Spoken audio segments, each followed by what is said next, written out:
বর্ষবরণে আমরা আপত্তি করি না।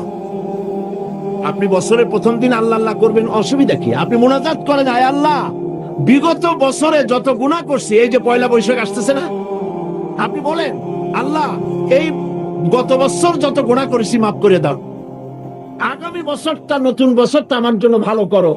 এই ধরনের দোয়া করলে ভালো হইতো না? আচ্ছা, তা না করে কি করা হলো?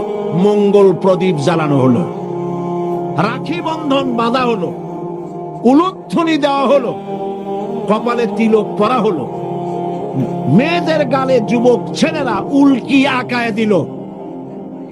এটা কি আমার সংস্কৃতি? বলেন, এটা আমার সংস্কৃতি?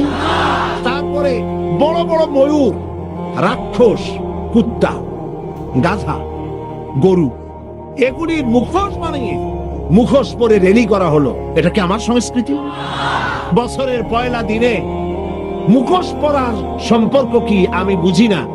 আপনি গরুর মুখোশ পরে র্যালি করলেন, হাঁটলেন, আপনি কি জাতিকে বুঝাতে চান নতুন বছরে জাতির সাথে গরুর মতো ব্যবহার করবেন? কেন এই মুখোশ আপনি পরেছেন? এটা আমার সংস্কৃতি নয়।